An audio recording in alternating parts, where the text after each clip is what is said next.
Lesson 3-4, Coordinate Geometry of Lines. This should primarily be a review of information that you learned in Algebra 1, but we will use it periodically throughout geometry, so we want to make sure it's clear. What you're looking at here are the different forms of linear equations. We have standard form, your ax plus by equals c. And remember that a, b, and c do not have specific meanings in terms of intercepts and slopes. Slope-intercept form, y equals mx plus b with m as the slope and the point 0, b as your y-intercept. And point-slope form with y minus y1 equal to m times x minus x1 with m as your slope again, and the random point x1, y1 somewhere on the line.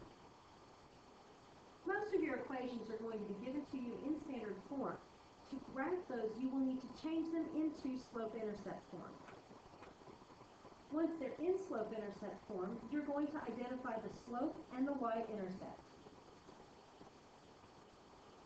Next, you're going to place a point on the y-axis at the y-intercept. Then you're going to use the slope to count new points by counting rise over run to find those additional points. In general, you want to fill the grid that you're given to draw. Finally, you will draw a line that extends all the way through the grid, no little short lines. Let's practice graphing this line. It's already in slope-intercept form for us, so we can identify the slope as 2/5 and the y-intercept as the point 0, -3. So we're going to start on the y-axis at -3, place that point, and then we're going to count up 2/5 to place another point. Positive, you're going to go up and right. Negative, you would go down and right. Always move to the right the first time that you count slope. Once you've reached the end of the grid, we can count backwards, and then we would go down 2 and backwards to the left 5. And again, that finds more points. Once our points are in place, we're going to draw a nice line that extends all the way through the grid.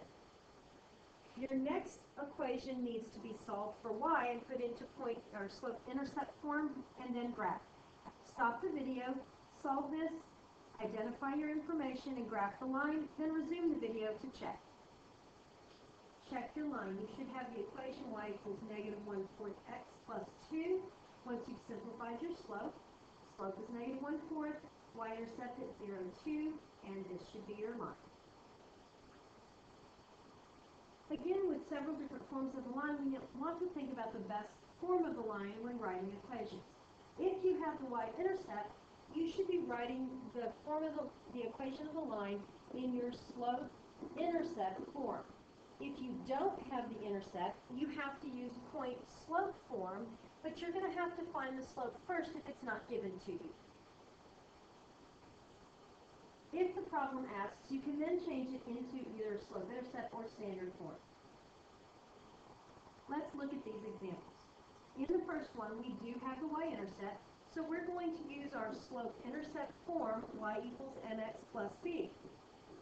Since our m is our slope, that's 1/2, our b is our y-intercept, is -8, we should have the equation y equals 1/2 x minus 8. For the second example, we do not have the y-intercept, so we're going to need to use point-slope. Again, the -3 is our slope, so that's m. Our point is x1 and y1. So in point-slope form, that should look like this. And we're just going to put in the points as the numbers that we need. So y minus your y value is equal to slope times x minus your x value. It's not great form to use two negatives, so we would generally simplify this to look like this in point-slope form. Let's go ahead and take this one into slope-intercept and standard form just so that we can practice that. To move into slope-intercept, we need to distribute and solve for y. So my y minus 9 would be -3x minus 12. I'm going to add the 9 across and get y equals -3x minus 3. This is in slope-intercept form. To put this in standard form, we need the x on the same side with the y. So I'm going to move this over to here, and we'll have 3x plus y equals -3, and this is in standard form. Make sure that you read directions and leave equations the way that you are asked to. Now let's look at this final example. We do not have the slope, so the first thing we're going to need to do is find the slope. Remembering your slope equation, it's going to be y minus y over x minus x, which gives us the fraction 8 over negative 6, which we can reduce to a negative 4/3. From here, you can choose either one of the 2 points. So my point slope form would be y minus 5 equals negative 4/3 x minus 2. Or if I choose the other point, I would have y minus 13 equals negative 4/3 x plus 4. Again, the minus and negative 4 we would write as plus 4. Now let's talk about horizontal and vertical lines. The slope of a horizontal line is 0. Your equation is only going to have y in it, and conversely, for your vertical lines, your slope is undefined and your equation will only have x in it. I like to remember these with sketches. So for my horizontal line, it's going to look something like this, and my vertical line is going to look something like this. To help remember the difference between your slopes, think about the difficulty of walking on the line. It has 0 difficulty to walk on a horizontal line, but we can't even talk about how hard it is to walk up a vertical line because you can't do that. That's why that slope would be undefined. To graph the lines, pay attention to which variable you have. In example A, we have x only. So I'm going to go to negative 4 on the x-axis, and I'm going to draw a vertical line straight through it, because my equation tells me that no matter what, x is negative 4. For the second example, it says that y is 3, so I'm going to go to 3 on my y-axis and draw a horizontal line through that, because again, no matter what, y has to be 3. I find writing equations of horizontal and vertical lines to be easiest with a sketch. If I want a horizontal line through the point 4, 9, I'm going to think roughly where 4, 9 would be, and I'm going to draw a horizontal line. This only hits the y-axis, so I'm going to write y equals, and then I'm going to look at my point and choose the y-coordinate. I can do the same thing for a vertical line. This one's supposed to go through the point negative 3/8, so it's somewhere up here. There's my vertical line. It's only hitting x, so I'm going to write x equals. Look at my point.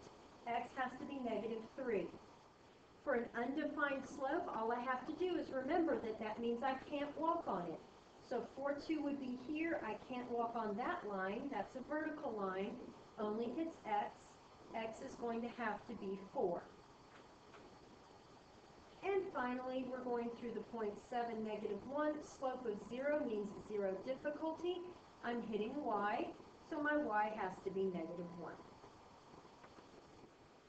Again, if you remember from Algebra 1, you learned that parallel lines have the same slope. So the slope of the first line would have to be equal to the slope of the second line. For perpendicular lines, your slopes are opposite reciprocals.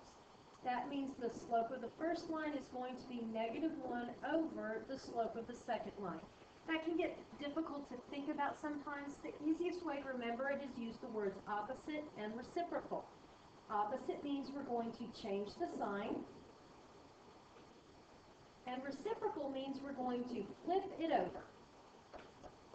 So let's take a look at these equations down here. Our job is to figure out if they're parallel, perpendicular, or simply intersecting lines. For the first one, we can identify the slope as 3 over 2, and for the second line, it's 2 over 3. These are reciprocals, but they are not opposites. Since they only meet one of the pieces that would need to be a pair of perpendicular lines, these are simply intersecting lines. On the second equation, these are not solved for y, so we cannot readily identify the slope. So our first step would be to solve for y. Go ahead and stop the video and solve each of those for y and circle the slope. Your first equation should be y equals 1/3 x minus 2, and your second equation would be y equals 1/3 x. Since our slopes are the same, these would be parallel lines. Stop the video now and try C and D on your own. Solve them for y, identify the slopes, and determine whether they are intersecting lines, parallel lines, or perpendicular lines.